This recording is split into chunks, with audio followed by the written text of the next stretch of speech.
kembali lagi dengan aku Nona Mauboy dari Kupang.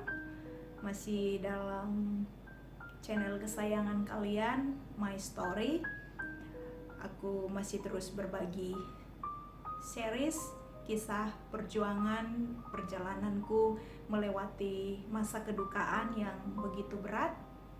Di video aku yang sebelumnya aku sudah membagikan beberapa hal yang aku lakukan untuk dapat recovery pasca kehilangan orang yang aku cintai, dan ini adalah video yang terakhir untuk series apa yang aku lakukan untuk recovery. Ini adalah video yang ketiga, jadi kalau teman-teman belum menonton yang pertama dan yang kedua, silakan klik link di bawah ini. Aku akan taruh dan teman-teman bisa nonton. Semoga dua video tersebut bisa bermanfaat dan membantu teman-teman atau mungkin keluarga atau saudara atau mungkin kenalan yang juga ada di titik kedukaan seperti yang aku alami. Buat kalian yang baru mampir di channel My Story, please tekan tombol subscribe, tekan juga tombol loncengnya supaya aku setiap kali memberikan cerita yang baru kalian tidak ketinggalan. Ini adalah hal lain yang aku lakukan dalam proses untuk bisa recovery, yang bagian ini memang prosesnya sangat lama, dimana kalau sebelumnya aku berbicara kepada orang-orang yang tepat itu memang prosesnya sekitar 1 sampai 2 bulan, tetapi bagian yang ketiga ini aku lakukan sampai hari ini untuk membuat aku bisa bernafas lebih lega dan lebih mantap lagi untuk melangkah, yaitu aku menetapkan untuk memberikan me time buat diriku sendiri. Aku menetapkan untuk memberikan waktu sabat, waktu berhenti, waktu pribadi dengan diri sendiri. Dan itu artinya ada 1 hari dalam 1 minggu yang aku putuskan untuk aku pakai sebagai me time. Di proses me time ini juga aku punya buku ini, warnanya sama juga dengan pulpennya. Buku yang aku pakai untuk menulis semua perasaanku, menulis perjalanan kisah perjalanan yang aku alami ini. Memang sebelumnya aku juga senang menulis, aku suka sekali mencatat beberapa hal penting dalam kehidupan aku, kayak dalam buku harian aku.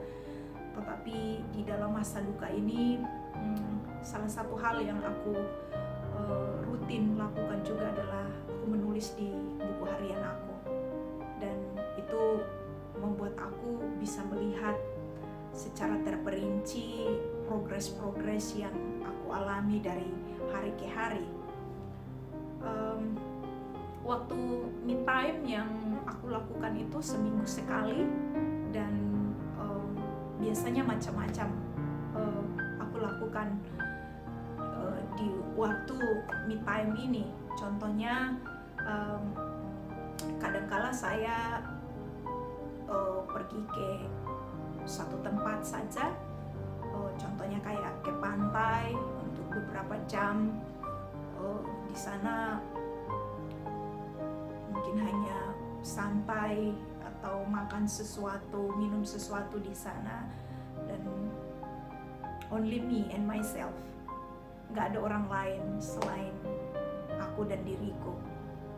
Di situ aku bisa ngobrol dengan diriku, mengucapkan terima kasih karena berjuang dengan payah melewati masa yang berat. Aku juga melakukan hal-hal seperti ke kafe kesukaan, sekedar membeli minuman yang aku suka. Aku pecinta kopi. Aku senang pergi ke kafe-kafe yang menurut review punya kopi yang bagus, kopi yang enak, kopi yang ya memanjakan lidah. Aku ke sana. Memang ada sedikit investasi uang untuk proses ini, tapi aku memberikannya buat diriku karena aku pikir itu layak aku berikan, karena tubuh yang aku punya ini berjuang begitu keras, berjuang begitu luar biasa untuk bisa keluar dari masa yang sangat berat yang aku hadapi. Proses me time ini juga aku pakai untuk berdoa. Aku senang menghabiskan waktu yang lama untuk berdoa. Aku senang menghabiskan waktu bisa berjam untuk berdoa. Kadang aku berdoa untuk teman-teman, aku menanyakan ada pokok doa yang mereka mungkin mau aku doakan. Atau kadang-kadang aku hanya mendoakan secara umum hal-hal yang aku lihat di negeri ini, di bangsa ini, di gerejaku, di lingkungan sekitar, di tempat-tempat yang mungkin aku lihat atau mungkin aku dengar. Aku mendoakan. Sebelum peristiwa duka ini aku sering melakukan ini, dan me time yang aku ambil, aku kembali lagi pada porsi itu bahwa aku mau berdoa. Tapi fokus doaku kali ini adalah aku doakan diriku. Aku banyak doakan diriku, aku banyak doakan tubuhku, aku banyak mendoakan pribadiku sendiri yang aku doakan. Dan aku merasa itu layak aku lakukan. Sekali lagi, karena diriku berjuang begitu keras. Di dalam proses me time juga aku kadang hanya mengunci kamar dan membaca beberapa buku yang aku suka. Entah itu buku rohani atau buku-buku yang ya sekedar novel atau apa saja yang aku suka. Dan aku benar-benar hanya ditemani oleh segelas kopi. Aku santai dan membaca buku tersebut. Kadangkala aku juga selain membaca buku, aku juga hanya menonton. Aku mencari film yang santai, yang tidak terlalu membuatku harus terlalu banyak berpikir waktu menonton.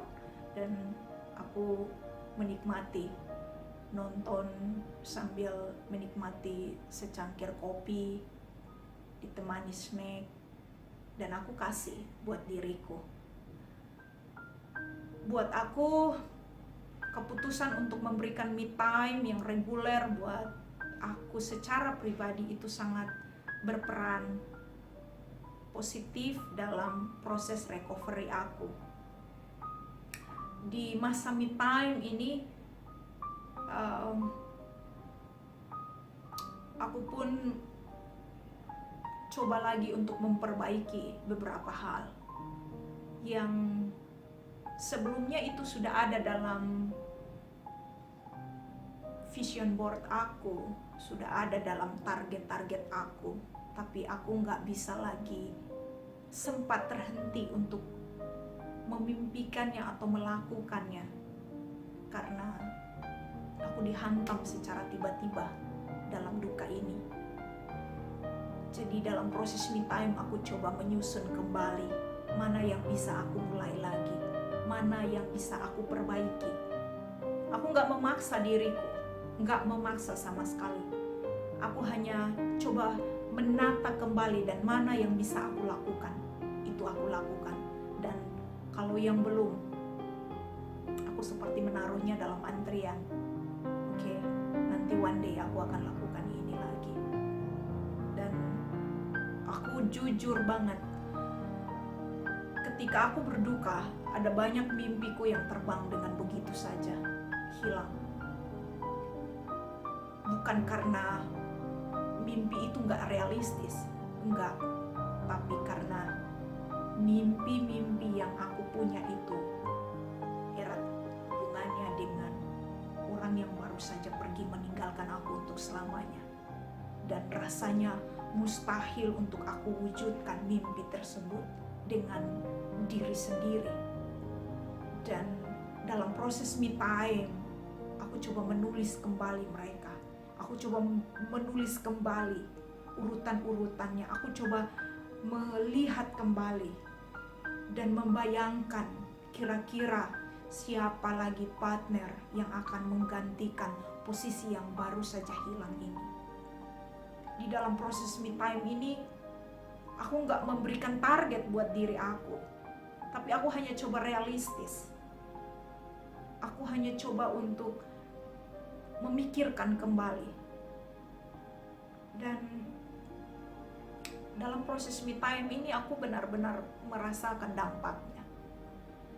Aku pikir bukan hanya karena seseorang berduka atau dalam seperti kasusku, baru kita memberikan me time buat diri sendiri. Tapi menurut aku, memberikan me time buat diri sendiri itu sangat-sangat penting. Kita mungkin terlalu sibuk bekerja, terlalu sibuk urus segala urusan, kita terlalu sibuk dengan segala target, dan kita lupa menghargai diri kita sendiri. Satu hari kalau diri kita sakit dan ambruk, semua yang kita mimpikan, semua yang kita harapkan, semua yang pengen kita capai, itu akan hilang.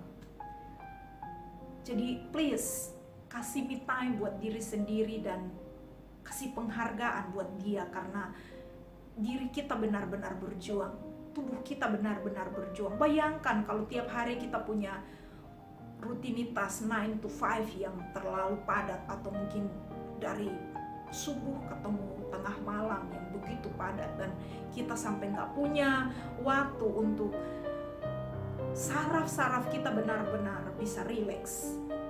Menurut aku itu kebangatan.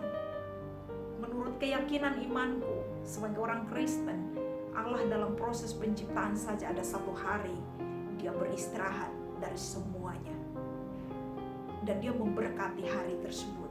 Masakan aku sebagai ciptaan, aku gak berhenti, tapi aku terus berlari.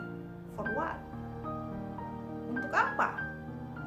Ada titik di mana kita akan ambruk, dan pada saat itu kita gak tahu mau ngapain. Jadi please, buat kalian yang nonton, mulai sekarang coba set up kembali lagi jadwal kalian, dan coba pilih satu hari di mana ada me time buat diri kamu.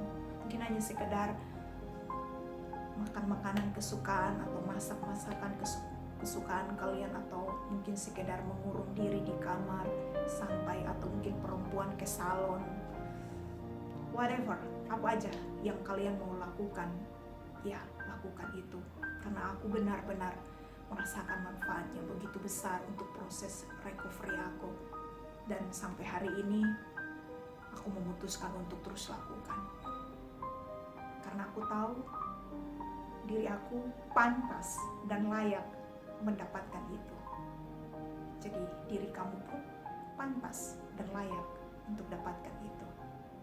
Jadi mari kita membiasakan diri untuk dalam 1 minggu ada waktu untuk kita me time dengan diri sendiri. Terima kasih buat kalian yang sudah mengikuti series ini.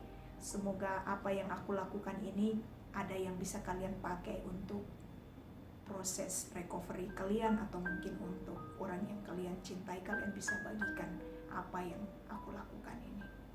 Terima kasih.